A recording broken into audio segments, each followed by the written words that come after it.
এটা নগদ লাভ। কোনো মন্ত্রীকে ডেপুটেশন দিতে হবে না, শুধু একজনকে রাজি করেন, একজন, 1000 জনকে লয়, গোটা পৃথিবীকে আল্লাহ পায়ের তলায় করে দেবে, শাসন করবে এই মুসলমান, শাসিত হবে অন্য জাতি। রাজনৈতিক জ্ঞান মুসলিম ছাড়া পৃথিবীর অন্য কোনো জাতির মাথায় আছে? দেশ চালাতে কি মুসলিম ছাড়া কেউ পারবে? হ্যাঁ, এদের নেতা কিভাবে দেশ চালিয়েছে, বিধবা, এতিম, দুঃখ, কেউ কাঁদেনি, তাদের চোখের পানি মুছে গেছে, এতিমরাও পর্যন্ত সান্ত্বনা পেয়েছে। আর ছোট্ট একটি সূরা, লি ইলাফি কুরাইশ ইলাফিহিম রিহলাতা শিতাই ওয়াস সাইফ ফালিয়াবুদু রব্ব হাযাল বাইত আল্লাযী আত'আমাহুম মিন জু'ইন ওয়া আমানাহুম মিন খাউফ। দুটো আয়াত মাথায় ভরেন, দুটো, বেশি লয়। আল্লাযী আত'আমাহুম মিন জু'ইন ওয়া আমানাহুম মিন খাউফ। একটা মসজিদের দিকে এটা আয়াতটা নাজিল হয়েছে কাবা শরীফকে কেন্দ্র করে। আমি আপনাদের গায়ে মসজিদটাকে এইদিকে পশ্চিম আছে একটা মসজিদের দিকে যদি আঙুল তুলি দিয়ে বলি এই ঘরের মালিকের নাম কি, আপনারা উত্তর কি দিবেন? আল্লাহ। আল্লাহ বলছেন ওই ঘরের মালিকের তোরা পূজা কর, ওই ঘরের মালিকের পায়ে তোরা মাথা নামা, ওই ঘরের মালিককে তোরা ইবাদত কর, ওই মালিকের গোলামি কর। ওই মালিক তোদেরকে দুটো জিনিস দিবে, অভাব মুক্ত করবে। আল্লাযী আত'আমাহুম মিন জু', তোদেরকে খাওয়াবে অভাবের সময়। ওয়া আমানাহুম মিন খাউফ, দ্বিতীয় যে দিক থেকে তোদের উপরে অত্যাচার আসবে তিনি দায়িত্ব নিয়েছেন নিরাপত্তা দিয়ে তোদেরকে ঘিরে রাখবে। আমাদের বিশ্বাস নাই, আমাদের বিশ্বাস নাই, আমাদের বিশ্বাস নাই। বিশ্বাস আছে মুখে, দিলে নাই যে ওই ঘরওয়ালা আমাদেরকে কি করে ওখান থেকে পারবে। আল্লাহ 1 সেকেন্ড লাগবে না। যে মুদি মুসলমানদের কলিজা খেতে চাইছে, আল্লাহ যদি ইচ্ছা করে ওকে আজ রাতেই ঈমান দিবে, কাল সকালে ওর মুদি থাকবে না, মুসলিম হবে ইনশাআল্লাহ। তো সেই মাবুদকে রাজি করার জন্য আমরা রেডি হয়ে যাই। এই বার্তাটা সব জায়গায় পৌঁছাচ্ছি। আপনারা একবার মুখ খুলেন। আব্রাহা বাদশাকে ধ্বংস করতে বড় পাথর আনতে হয়নি, আবাবিলের ছোট কাঁকড়ে ধ্বংস হয়ে গেছে। কোরআন বলছে সেই আল্লাহ এখনো আছে। নমরুদকে জুতিয়ে মেরেছে ওই আল্লাহ এখনো আছে। ফেরাউনকে ডুবিয়ে মেরেছে ওই আল্লাহ এখনো আছে। নির্বাচন করে আল্লাহর গদি চেঞ্জ হয়নি। আজও যদি আমরা আল্লাহকে রাজি করি, যত ফেরাউন নমরুদ আছে আল্লাহ জুতিয়ে ডুবিয়ে মারবে ইনশাআল্লাহ। কিন্তু কাজ হচ্ছে আমাদেরকে এগিয়ে যেতে হবে। এখন আমার বার্তা আপনাদের কাছে পৌঁছানো হলো। আমরা সকলে রেডি তো ইনশাআল্লাহ? নারায়ে তাকবীর।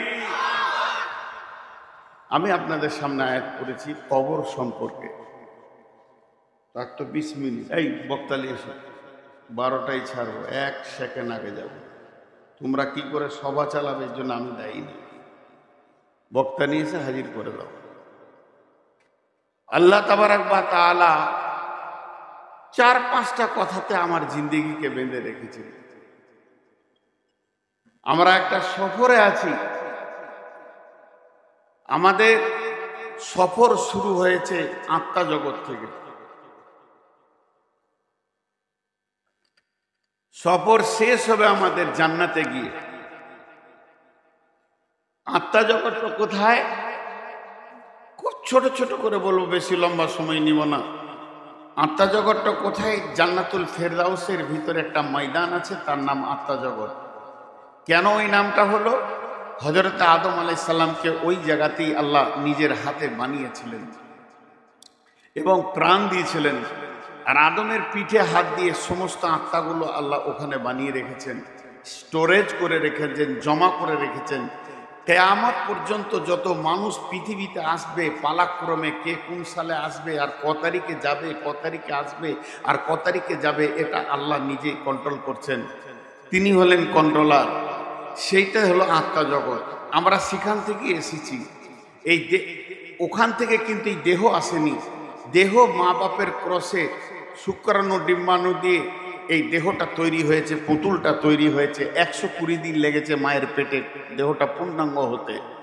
তারপরে ওই আত্মাটা এসে ওখানে আল্লাহ দিয়েছেন ফেরেশতার মাধ্যম, দেহটা সঞ্চার হয়েছে, দিয়ে এই পৃথিবীতে আমরা এসেছি।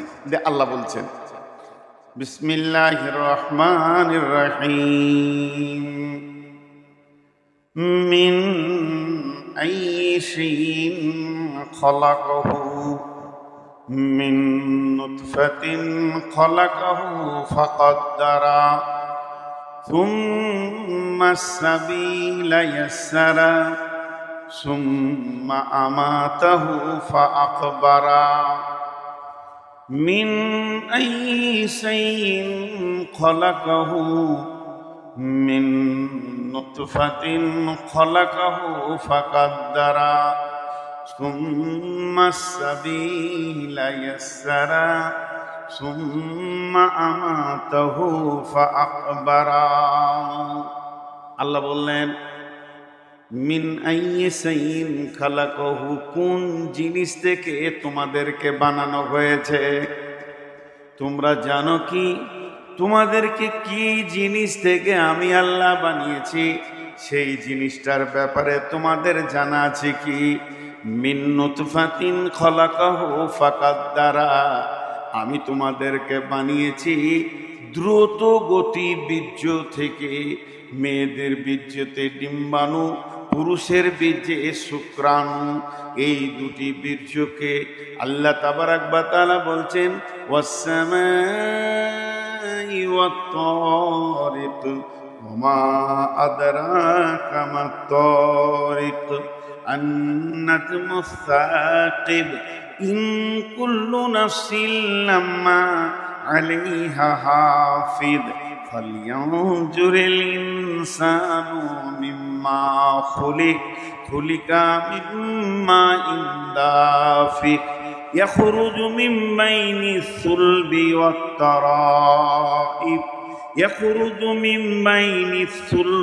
ওয়াত-তারাইব আল্লাহ তার ফ্যাক্টরি সম্পর্কে বলছে, পুরুষের মেরুদণ্ড হাড় থেকে, মেয়েদের বুকের ভিতর থেকে, দুই জায়গা থেকে সম্পদ নিয়ে আমি আল্লাহ তোমাদেরকে বানিয়েছি।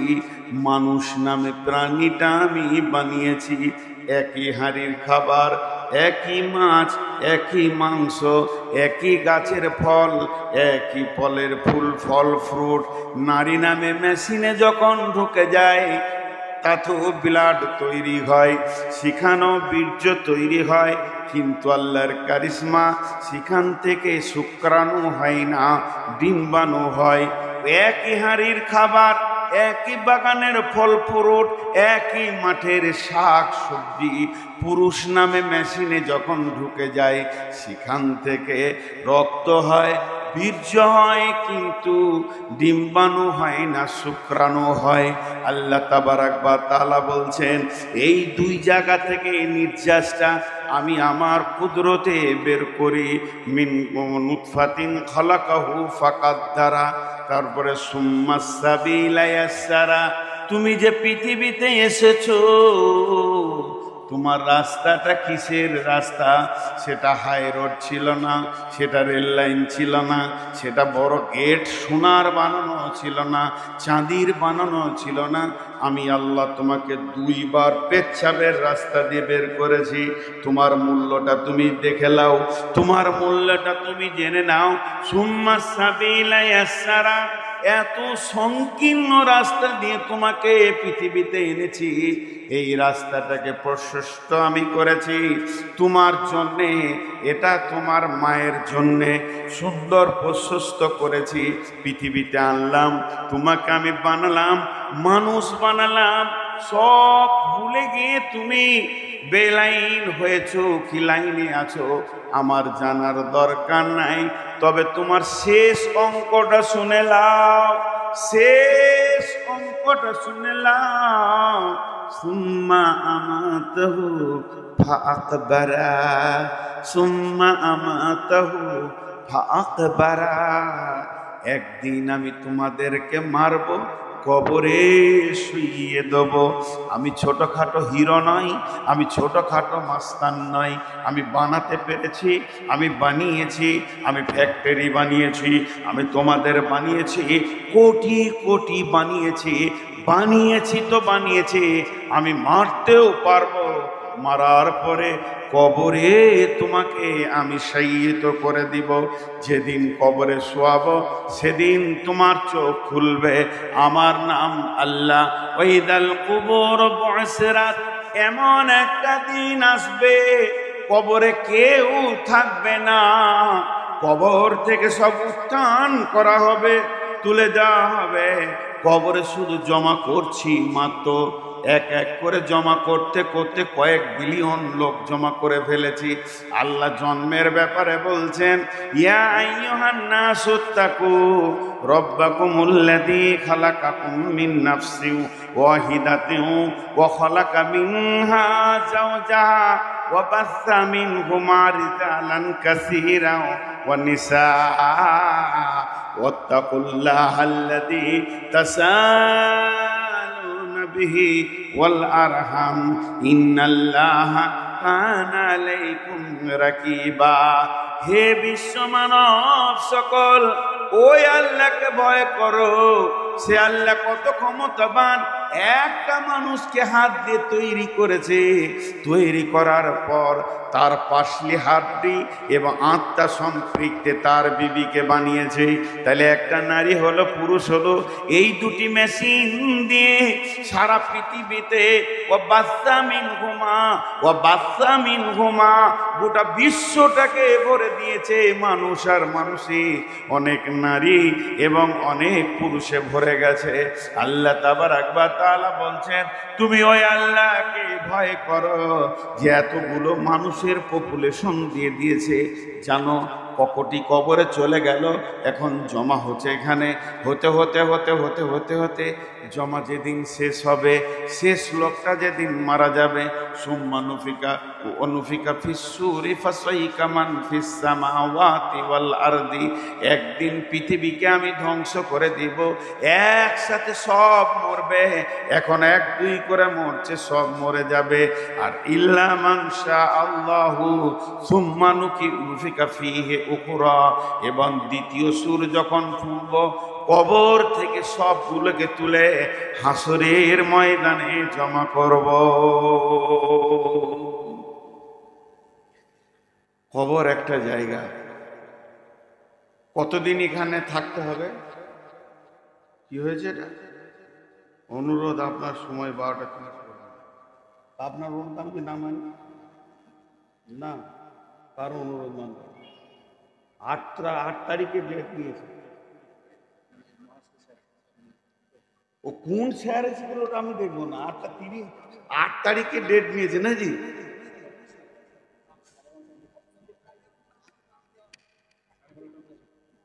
সুগারের রুগী তো। শুনেন শুনেন, যে জালসায় গেছি বলছে 2টা মিষ্টি খান, কিছু হবে না। আচ্ছা 2টা মিষ্টি প্রতিদিন খেলে তো প্রতিদিনই হয়ে যেতে ভাই। একটা ছোট গল্প শুনেই মাঝে, এই এক রাজা নিয়োগ করেছে যে আমি সারা বিশ্বের নাম লিব, আমার নামটা যেন গোটা পৃথিবীর লোক একসঙ্গে করে। তো নিয়োগ করেছে একটা দুধের পুকুর করব, পুকুর। সবাই তো পানির পুকুর করে, ওই দুধের করবে। যে মিস্ত্রিকে দিয়ে ঢালাই দিয়ে পুকুরটা বিরাট বড় করে মোজাক দিয়ে ভালো করে করে দিয়েছে, খালি পড়ে আছে। আর লম্বা একটা ড্রেন করেছে। আর এলাকার সমস্ত ঘোষকে বলেছে সব 1 কলসি করে পানি দিবি, 1 কলসি করে দুধ আজ রাতে দিয়ে দিবি। তাহলে 1 কোটি ঘোষকে বলেছে, তোরা কোথা পাবি জানি না, এক কলসি দুধ এই ড্রেনে ঢেলে দিবি, সকালে উঠে দেখবো যে হ্যাঁ দুধের পুকুর হয়ে গেছে, আমার নাম হয়ে যাবে, ইংলিশ চ্যানেলে আমার নাম চলে আসবে, মিডিয়া জেনে নেবে। এবারে আঁধার রাত, রাজা সারা রাত ঘুমাইছে আর আনন্দ করছে, সকালে দুধের পুকুর দেখবে। সকালবেলায় গিয়ে দেখছে পানির পুকুর, দুধ নেই। তো বলছে ঘোষটিকে ডাক, যে জেলে ভরেছে সবটিকে, জেলে ভরে একটা করে বার করছে আর লাঠি করে 2 বাড়ি করে দিয়েছে। আর বলছে ঠিক করে বল কি দিয়েছিলি?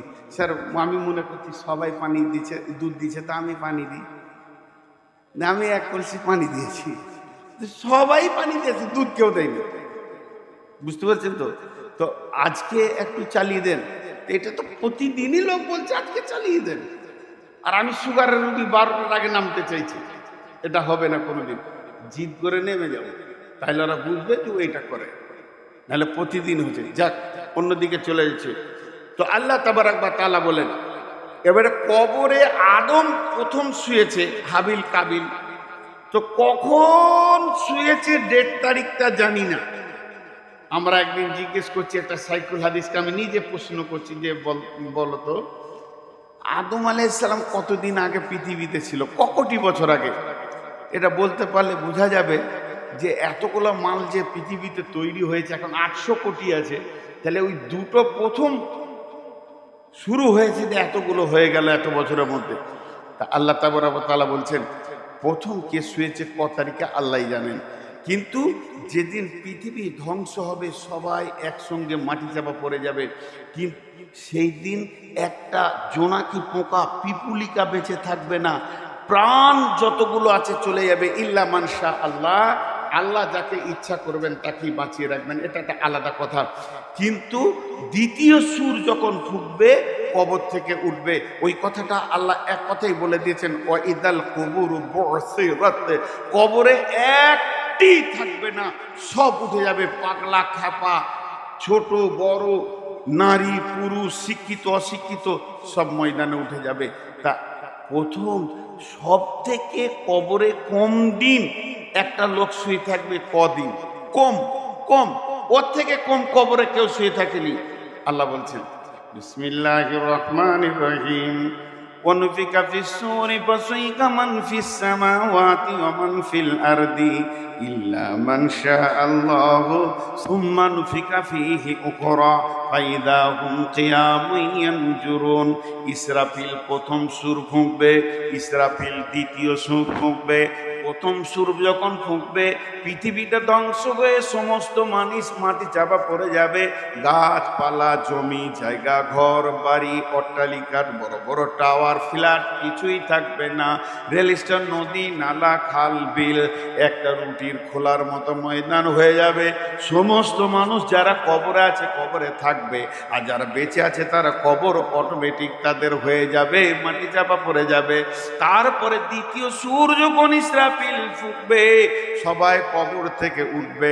তাহলে প্রথম সুর থেকে দ্বিতীয় সুর পর্যন্ত সময় থাকবে 40 বছর। 40 বছর, তার মানে কবরে যে সব থেকে কম সময় ঘুমাবে, আল্লাহ তাকে 40 বছর কবরে রাখবি।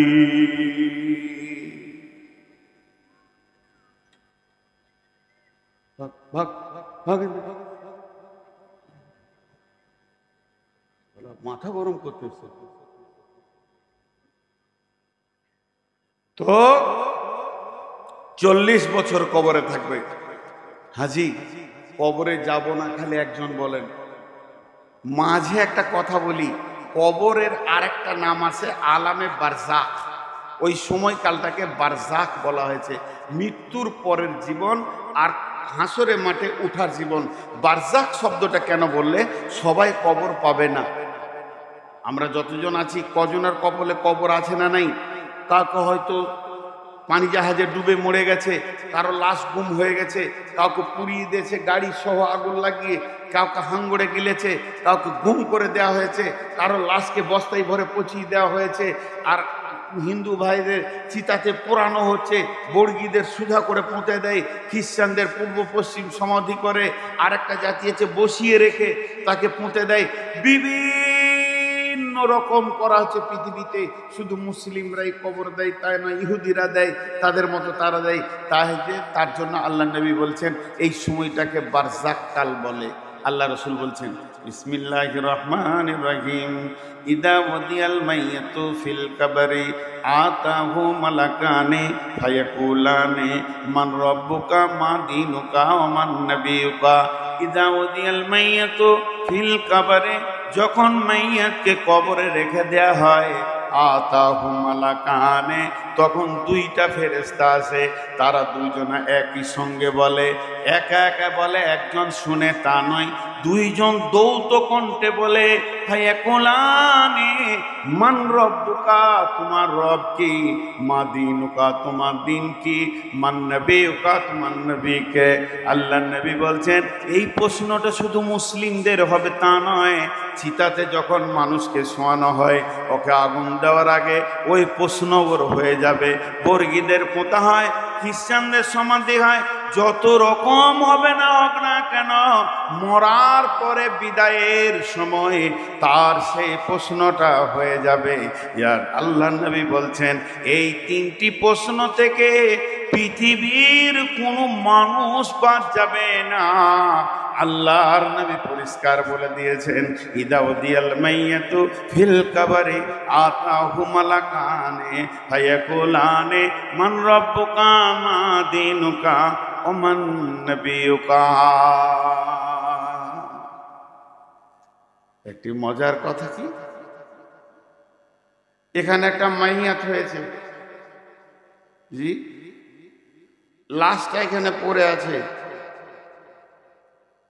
কোনো একজন ইমামতি করবেন, সবাইকে বলছে ভাই সকল জানা যায় যে সব লোক এসছেন, আপনারা কাতার সোজা করে দাঁড়িয়ে যান। সব দাঁড়িয়ে গেল, যতটি লোক এসছে সবারই ধারণা আমরা বিদায় দিতে এসছি একটা লোককে, সবারই ধারণা হাজী সাহেব মারা গেছেন, ওকে বিদায় দিতে এসছি। বাড়ি থেকে যখন বের হচ্ছে ভেলিয়ানের লোক, এই পাশের শুক্রাবাদের লোক, লোহাপুরের লোক, আর শ্রীপুরের লোক, যে কোনো গ্রামের লোক মোটর সাইকেল নিয়ে সাইকেল নিয়ে বের হচ্ছে, আর বাড়িতে সবাই বলছে বড় খালু মারা গেল, চাচা মারা গেছে, মামা মারা গেছে, যাই চা শ্বশুর মারা গেছে, অমুক মারা গেছে, কেউ বলছে হাইসা মারা গেছে, যাই একটু জানাজায় শরিক হয়। জানাজায় শরিক হয় মানে হাজী সাহেবের উপকার হবে না, জানাজায় শরিক হয়, মাইয়াতের কিছু লাভ নেই। চলেন দুটি জিনিস খেয়াল করেন। বিসমিল্লাহির রহমানির রহিম। আফালা ইয়ালামু ইযা বুসিরা মা ফিল কুবুর ওয়া হুসিলা মা ফিস সুদুর ইন্না রাব্বাহুম বিহিম ইয়াওমাইদিন লাখাবীর। আল্লাহ নবী বলছেন যখন তুমি গোরস্থানের কাছে যাবে, আপনাদের পেছনে গোরস্থান রয়েছে, ওখানে গিয়ে বলো আসসালামু আলাইকুম ইয়া আহলাল কুবুরি ইয়া আহলাদ দিয়ার ইয়াগফিরুল্লাহু লানা ওয়া লাকুম ওয়া আনতুম সালাফুনা ওয়া নাহনু বিল আসরি। আমি মজলিসে উঠলাম, আসসালামু আলাইকুম, অপেক্ষা করলাম আপনারা সালামের উত্তর দিবেন, কিন্তু দুই জায়গায় অপেক্ষা করা যাবে না। রাস্তায় দেখা হলো আসসালামু আলাইকুম, ওয়ালাইকুম সালাম, দুই জায়গায় অপেক্ষা করা যাবে না। একটা হলো যখন মসজিদে ঢুকবেন, আসসালাতু ওয়াসসালামু আলাইকা ইয়া রাসূলুল্লাহ আল্লাহুম্মা ইফতাহলি আবওয়াবা রাহমাতিকা, ডান পাট আগে দিয়ে আসসালামু আলাইকুম বলে ঢুকে গিয়ে মসজিদের প্রথম ইবাদত হচ্ছে 2 রাকাত সালাত, 2 রাকাত তাহিয়াতুল মসজিদ পড়ে নাও। তাহলে এখানে জানো যে আল্লাহর কোনো ফেরেশতা, কোন নেক বান্দা, কোনো জিন আছে, মসজিদে গিয়ে তুমি সালাম দাও, সালামের উত্তর ঠিক দেনেওয়ালা আছে, উত্তরের অপেক্ষা তুমি করিয়া না। আর যখন তুমি কবরস্থানে যাবে, গোরস্থানে তুমি সালাম দাও, সালাম দাও মানে ওখানে সালামটা হয়ে যাবে দিয়া, হে কবরবাসী, ও যত মৃত্যু ব্যথিত কবরবাসী শুয়ে রয়েছ, তোমাদের আপনারা মৃত্যু যন্ত্রণা সহ্য করে নিয়েছে, এখন নীরব নগরে শুয়ে আছো, আমি একজন জীবিত তোমাদেরকে দোয়া দিছি, তোমাদের ওপরে আল্লাহর শান্তি বর্ষিত হোক। আল্লাহ তোমাদেরকেও মাফ করুন, আমাদেরকেও মাফ করুন। তোমরা আগে এসেছো, তোমাদের সময় কাল আগে ছিল, তোমরা আগে পৌঁছে গেছো, আমরাও পেছনে পেছনে তোমাদের এই জায়গাতেই আসবো।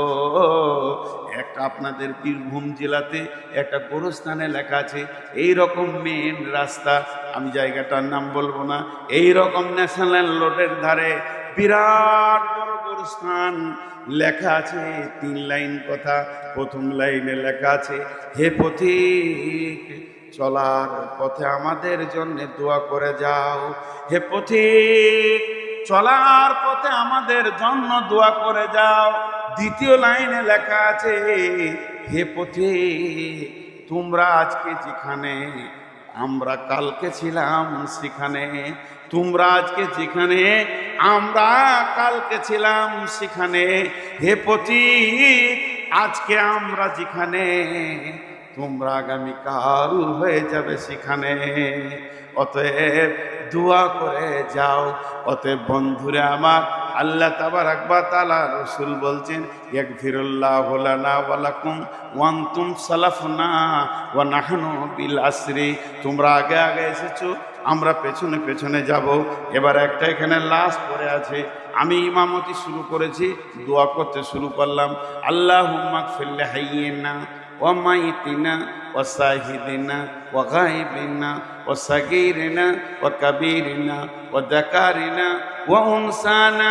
আল্লাহুম্মা মান আহইয়াইতাহু মিন্না ফাহি আলাল ইসলাম ওয়া মান তাওফাইতাহু মিন্না ফাতাওফাহু আলাল ঈমান। 10টা কথা বললাম। আল্লাহুম্মা গফির লিহাইয়িনা, প্রথম দোয়া করলাম যত জীবিত আছে আল্লাহ তাদেরকে তুমি মাফ করো। আগে জীবিত এসেছি মাইয়াতকে দাফন করতে, দোয়া দিছি জীবিতদেরকে। দ্বিতীয়বারে বললাম ও মাইতিনা, মৃত্যু ব্যক্তিকে তুমি মাফ করো। ওয়া শাহিদিনা ওয়া গায়বিনা, যে হাজির আছে তাকে মাফ করো, যে গায়েব আছে আসতে পারেনি তাকে মাফ করো। ওয়া সাগীরিনা ওয়া কাবীরিনা, ছোটদের মাফ করো, বড়দের মাফ করো। ওয়া যাকারিনা ওয়া উনসানা, পুরুষকে মাফ করো, নারীকে মাফ করো। তাহলে কাদের জন্য দোয়াটা হচ্ছে দেখেন, মৃত্যু ব্যক্তিকে শুধু একবার বলা হয়েছে। পাকা সুদারু মরেছে, পাকা সুদারু মরেছে, আর পৃথিবীর লোক এসে জানাজা পড়বেও জান্নাত চলে যাবে, কোনো দিন হবে না। যেমন আমল করবে তেমন যাবে। মানুষ মরে গেলে আমলের লাইন কেটে যায়। অতএব বন্ধুরে, কবর এমন একটি জায়গা, কবরে যাওয়ার আগে কবরের পূর্ব পরিস্থিতি তৈরি করে নিতে হবে। আল্লাহ নবী বলছেন, সেই মাইয়াতকে যখন প্রশ্ন করা হবে, মাইয়াত যদি ঠিক ঠিক ঠিক উত্তর দিতে পারে, মাইয়াত যদি ঠিক ঠিক উত্তর দিয়ে দেয়, তার জন্য জাহান্নামের দরজাটা খুলে দেওয়া হবে। জাহান্নামের আগুন যেন ছিঁড়াছিঁড়ি করছে, গর্জন মারছে। ফেরেশতা বলবে, হে আল্লাহর বান্দা, একবার তুমি জাহান্নামটা দেখে নাও, এই জায়গাটা কত খারাপ। আল্লাহ তোমাকে রহম করেছে, আল্লাহ তোমাকে দয়া করেছে। এই রকম নোংরা জায়গা থেকে আল্লাহ চিরদিনের জন্য তোমাকে বাঁচিয়ে দিয়েছে। যাও, তুমি চিরসুখে থাকবে। আর যদি উত্তর না দিতে পারে, জান্নাতটা এক ঝলক দেখে দিয়ে বলা হয়, হতভাগা বদনসিব রে, এত সুন্দর জায়গা থেকে বঞ্চিত হয়ে গেলি বদ আচরণের কারণে। কবর একটা জায়গা, কবর একটা জগৎ। আমার জান আয়েশা বলছেন, আমি বাড়িতে আছি, একটা ইহুদিদের মেয়ে আসলো আমার কাছে ভিক্ষা চাইতে। ইহুদিদের মেয়ে তো আমাকে বললো, আম্মু জান আয়েশা, বাড়িতে কিছু আছে, আমাকে দেন। তো আমি গোটা ঘরে দেখলাম কিছু নাই, ইয়া রাসূলুল্লাহ। 2টা খেজুর ছিল, ওর হাতে দিলাম। তো খেজুর 2টা যখন ও হাতে পেল, তো আমাকে দোয়া দিল, আল্লাহ যেন তোমাকে কবরে আযাব থেকে মুক্তি দান করেন, কবরে আযাব থেকে মুক্তি দান করেন। আম্মা জান আয়েশা বলছে, আমি অবাক হয়ে গেলাম, কবরে আযাব হবে নাকি? কবরে আযাব হবে নাকি? এতক্ষণ মধ্যে কিছুক্ষণের পরই রাসূলুল্লাহ সাল্লাল্লাহু আলাইহি ওয়াসাল্লাম বাড়িতে ফিরলেন। আমি এই ঘটনাটা বললাম, ইয়া রাসূলুল্লাহ, একটা ইহুদিদের মেয়ে ছিল, আমি তাকে দান করেছি, খেজুরের দিয়েছি, সে আমাকে দোয়া দিয়েছে, আল্লাহ তোমাকে কবরের আযাব থেকে মুক্তি দান করুন। তাহলে কি কবরে আযাব হবে? আল্লাহ নবী বললেন, আযাবাল কবরি হাক্কুন, আযাবাল কবরি হাক্কুন। কবরের আযাব হচ্ছে সত্য সত্য সত্য সত্য, কবরে আযাব হবে। এরপরে আম্মা জান আয়েশা বলছেন, আমি ফলো করেছি, তীক্ষ্ণ দৃষ্টিতে শ্রুতিতে আমি শুনেছি রাসূলুল্লাহ সাল্লাল্লাহু আলাইহি ওয়াসাল্লাম যত নামাজ পড়তেন ঘরে, প্রত্যেকটি নামাজ নফল হোক, তাহাজ্জুদ হোক, সুন্নত হোক, যত নামাজ বাড়িতে পড়েছেন প্রত্যেকটি নামাজের শেষে আল্লাহর নবী কবরে আযাব থেকে আল্লাহর কাছে মুক্তি চেয়েছেন। আমি খেয়াল করে দেখেছি। আর ওই দোয়াটা এমন একটি দোয়া আল্লাহর নবী আজও দিয়ে চলে গেছেন আমাদেরকে।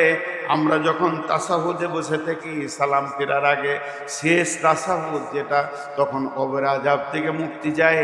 আল্লাহুম্মা ইন্নী আউযু বিকা মিন আযাবিল কবরি ওয়া আউযু বিকা মিন ফিতনাতিল মাসিহিদ দাজ্জালি। আল্লাহুম্মা ইন্নী আউযু বিকা মিনাল মাহিয়াই ওয়াল মামাতি। আল্লাহুম্মা ইন্নী আউযু বিকা মিনাল মাসামি ওয়াল মাগরাম। তো প্রথমেই বলা হয় আল্লাহুম্মা ইন্নী আউযু বিকা মিন আযাবিল কবরি, হে আল্লাহ তুমি আমাদেরকে কবরে আযাব থেকে মুক্তি দাও। একটা প্রশ্ন আমি নিজেই করব, নিজেই উত্তর দিব। আহলে কোরআন বলে একটা গোষ্ঠী বেরিয়েছে, সারা বিশ্বে এরা বিভ্রান্তি সৃষ্টি করেছে। এরা বলছে হিসাব তো হবে কিয়ামতের দিন, তো কবরে আযাব হবে কেন? কি যুক্তি দিয়েছে দেখেন। হিসাব তো হবে কিয়ামতের দিন, তো হিসাবের আগে আযাব হবে।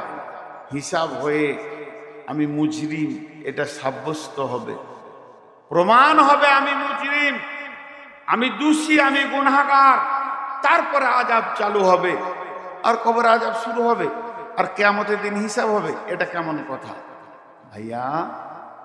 কবরের আযাব আযাব, কিয়ামতের আযাব আযাব, বেশ শাক আযাব। আযাব মানে আযাব, আযাবের অবিধানিক অর্থ আযাব, কষ্ট। কিন্তু কবরে আযাব সত্য, তাহলে আগে হবে কেন? একটা উদাহরণ দিব। আমার বাড়ি আপনার ভেলিয়ানে, আমি এখানে থাকি, এটা আমার বাড়ি।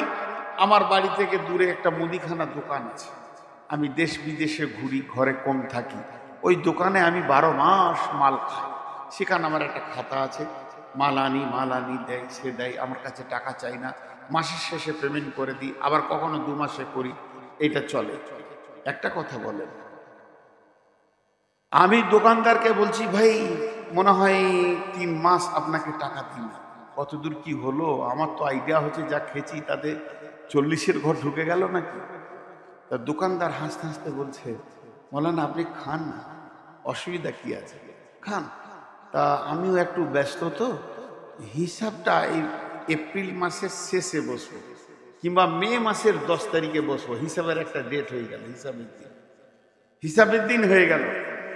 তারপরও আমি মালদা যাচ্ছি জালসা করতে, পকেট থেকে একটা 20,000 টাকার বান্ডিল ওর টেবিলে নামিয়ে দিলাম, এটা জমা করে নেন। আচ্ছা ওইটা যদি জমা করে লাই, ওর কি অসুবিধা আছে কিছু? জি ভাই অসুবিধা আছে। আমি আইডিয়া করছি 50-60 হাজার হয়ে যাবে, তো 20-30 হাজার টাকা দিয়ে গেলাম। হিসাব হচ্ছে 10 তারিখে। 10 তারিখে বসে দেখছি টোটাল আমার মাল নেওয়া হয়েছে 60,000 টাকা। 60,000 টাকা। তাহলে কি ওই 20,000টা মাইনাস হবে না? 20-30 হাজারটা মাইনাস হবে না? হবে। তো কবরের আযাব সত্য, কিয়ামতের মাঠে যেদিন হিসাব হবে সেই দিন এই আযাবটা ওই আযাবের মাইনাস। আল্লাহর নবী বলছেন মুমিন কালেমাওয়ালা যারা শাহাদু আল্লা ইলাহা ইল্লাল্লাহু ওয়া শাহাদু আন্না মুহাম্মাদান আবদুহু ওয়া রাসূলুহু পড়েছে, শিরক মুক্ত জীবন যে ব্যক্তিটা করে ওই পৃথিবীতে যত কষ্ট পায়, রাস্তায় চলতে চলতে যদি পায়ে একটা ছোট্ট কাঁটা ঢুকে যায়, একটা কাঁকড়ে যদি আঘাত পায়, তার জন্য তার গুনাহ মাফ হয়ে যায়। তাহলে আল্লাহ মুমিনকে কি সুন্দর করে বানিয়েছেন। মুমিনের জীবনে সামান্যতম কষ্ট হবে আর তার আযাব মাফ হয়ে যাবে, তার গুনাহ মাফ হয়ে যাবে। তাহলে জেনে নেন পৃথিবীতে যদি এটা হয়, চলার পথ তো আমার হিসাবের দিন কিয়ামতের দিন আছে। এই চলার পথে পড়ছে কবর। আল্লাহ যাদের প্রতি দয়া করে 2-4টা 10 পিস গুনাহ, সামান্য গুনাহ যার আছে, কবরে আযাবেই সেটা মিটে যাবে। এমনও লোক আছে কবরেই তার আযাব শেষ হয়ে যাবে, কিয়ামতের মাঠে সে মুমিনের দলে উঠবে। যদি কবরে আযাব শেষ না হয়ে যায়, তার গুনাহ যদি শেষ না হয়, কিয়ামতের মাঠে 50,000 বছর দাঁড়িয়ে থাকবে। কোন কোন চিঠি এটা পরে বললেই তো হয়, কথার মোশনে দিচ্ছেন, তার মানে কথাটা স্টপ করে আপনাকে এটা বলতে হবে এখন। ও দান দেন আপনারা মাসের জন্য দেন, কে কত দিবেন আল্লাহর রাস্তায়? 2-5 হাজার যার